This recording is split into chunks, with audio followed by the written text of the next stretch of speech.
অবশ্যই গর্বিত।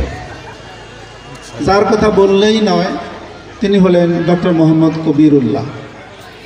উনি শুধু সেনবাগ না, সারা বাংলাদেশেই জন্যই উনি একটা গর্ব ছিলেন। এবং উনি যেখানে সম্ভবত সায়েন্স বিজ্ঞান বিষয়ক কোনো প্রতিষ্ঠানে উনি বড় কোনো পদে অধিষ্ঠিত ছিলেন, ওনাকে আমি ছাত্র জীবন থেকেই চিনি। কারণ আমি ছিলুনিয়া ইউনিয়ন উচ্চ বিদ্যালয়ের ছাত্র। কোনো এক সনে সম্ভবত 82-83 সালে আমরা স্কুলে ক্লাস করতেছিলাম, হঠাৎ ঝড়ে এসে পুরা স্কুল উড়িয়ে নিয়ে যায়।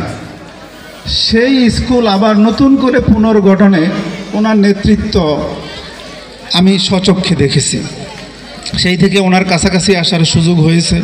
ছিলুনিয়া ইউনিয়ন উচ্চ বিদ্যালয়ে ওনার অনেক অবদান ছিল। উনি আমাকে প্রচুর ভালোবাসতেন।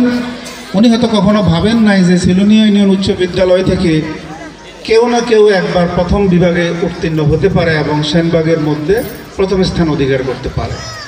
আমার রেজাল্ট পাবলিশ হওয়ার পরে উনি মরহুম জহিরুল ইসলাম চৌধুরী খোকন, যে চেয়ারম্যান সাহেব ছিলেন, ওনার মাধ্যমে উনি আমাকে ওনার বাসায় ব্যক্তিগতভাবে দাওয়াত দেয়।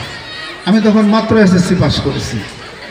ওনাকে চিনতাম, কাছে যাওয়ার সাহস হতো না। সেই ভদ্রলোক আমাকে ওনার বাসায় বসিয়ে খাওয়া এবং আমার রেজাল্টে উনি গর্বিত হন।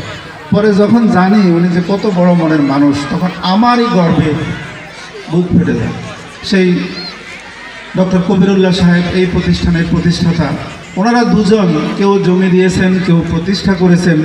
সেই প্রতিষ্ঠানে আমরা আজকে উপস্থিত, আমরা আপনারা সবাই।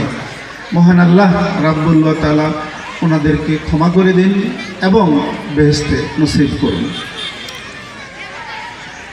আজকে যে উদ্দেশ্যে আমরা একসাথ হয়েছি, অবশ্যই বার্ষিক ক্রীড়া প্রতিযোগিতার পুরস্কার বিতরণী যারা খেলাধুলায় ফার্স্ট, সেকেন্ড, থার্ড হয়েছে, তারা আমাদের হাত থেকে পুরস্কার নেবেন। এটাই তাদের জন্য আজকে সবচেয়ে বড় বেশি প্রাপ্তি, বড় বেশি অর্জন, যেটার জন্য তারা বসে রয়েছেন। আমাদের কথা কতটুকু তাদের কানে যাবে বা বুঝবে আমি সেটা জানি না, তবুও আমি বলবো পড়ালেখা এবং শিক্ষা একটা আরেকটার পরিপূরক।